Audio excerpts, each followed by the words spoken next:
Welcome back, chess students. We are learning about chessboards. I was introducing you chessboard. Today we will learn further.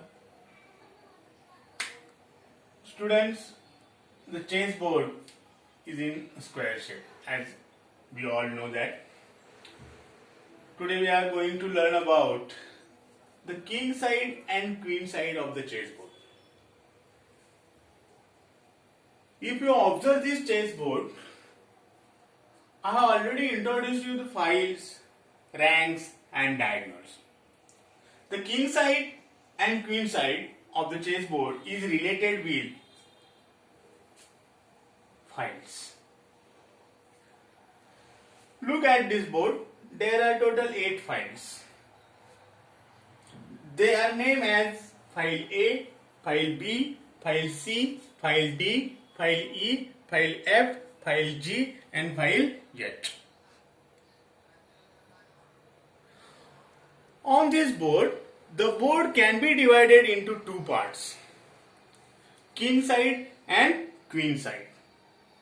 The file A, file B, file C and file D is known as queen side, and file E, file F, file G and file H can be classified as king side. You can fold this board. Now look at the standard board.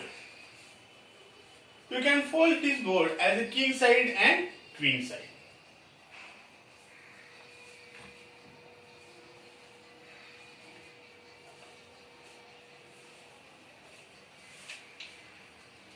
If you fold this board, you will clearly know that this is the queen side. The queen side consists of file A, file B, file C and file D. Whereas if you look at another fold, the board is divided into another 4 files, and this is known as king side, which consists of file E, file F, file G and file H. So this is king side and queen side of the board. Now look at another point. You may also say light side and dark side of the chessboard. Light side, which we all normally consist of white side, and dark side, which we normally consist black side. As I already told you, the board don't have only white color and dark color, black color. It may be variant according to the convenience of the event manager and standard of the chess player.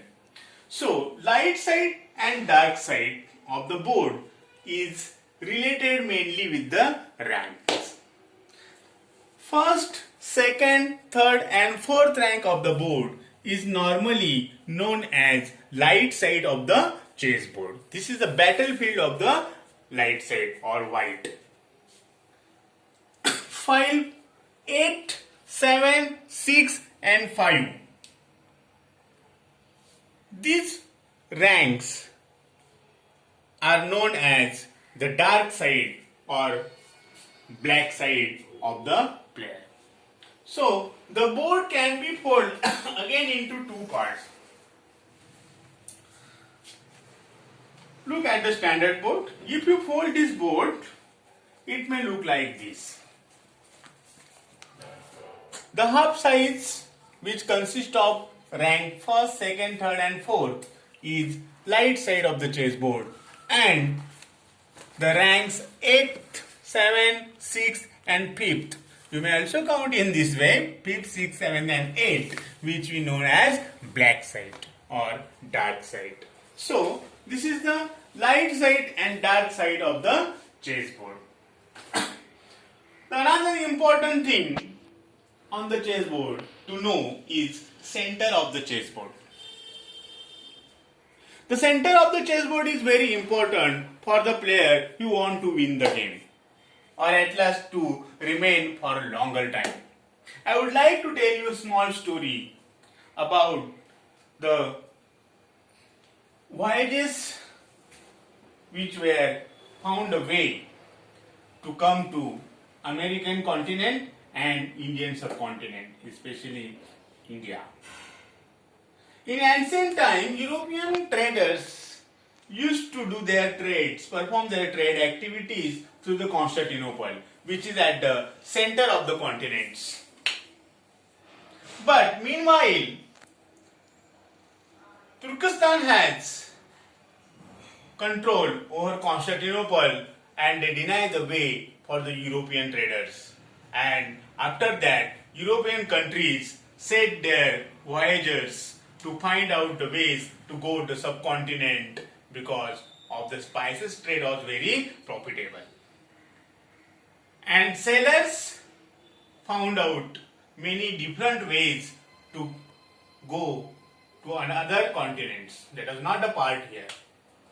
It is the part of center. In the same way, for a chess player, you want to win the game, must control the center of the chessboard. Now, what is the center of the chessboard? It consists mainly 4 squares. These squares known as the center of the chessboard. Which squares are they? They are D4, D5, E4 and E5. These 4 squares are very important squares in chess. They are known as the center of the chessboard. If you control these squares, you can easily attack or easily threat to any piece of your opponent army. If you want to go to the attack, whether it is castle or whether it is another piece on the board, it is very easy to go wander, roam through this board.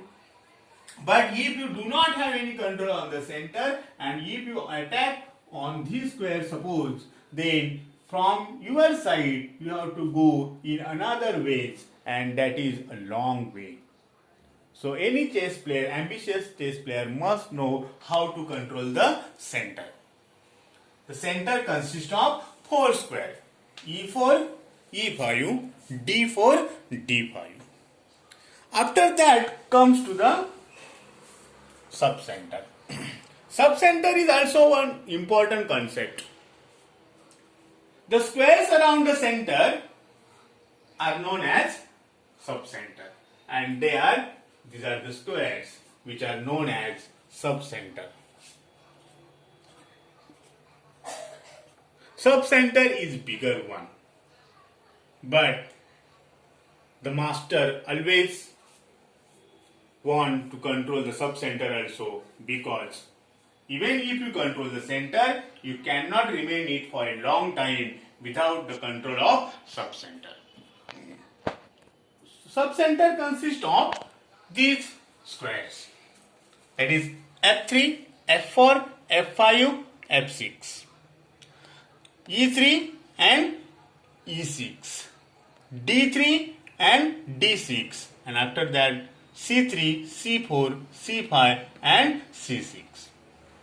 So this is the subcenter of the chessboard, which is also very important to win the game and remain the control over the center. After that comes back rank, which is also called initial rank. From white side or light side, white's first rank is called the back rank of the white. From white side, first rank is the initial rank or back rank of light side, whereas 8th rank is called the back rank of the dark side or black pieces, which is also known as the initial rank of the black side. After that comes the corners. The corners are vertices of the square shaped board, which is very important, especially when you want to checkmate your opponent. It is very difficult to checkmate the opponent's king or capture the pieces, major pieces at the center or subcenter. So, if you want to capture the king or checkmate your opponent, you must try to push your opponent to the corner. So, in this respect, you should be familiar with the center of the corner of the board. These are the four corners of the chessboard. The first corner lays at A1, A8, H1 and H8. These are the four corners of the chessboard. You must try to push your opponent's king to any of the corner. Choice is yours. Thank you for watching the video. Don't forget to like, subscribe and share the video. My contact number is also given. If any student want to join on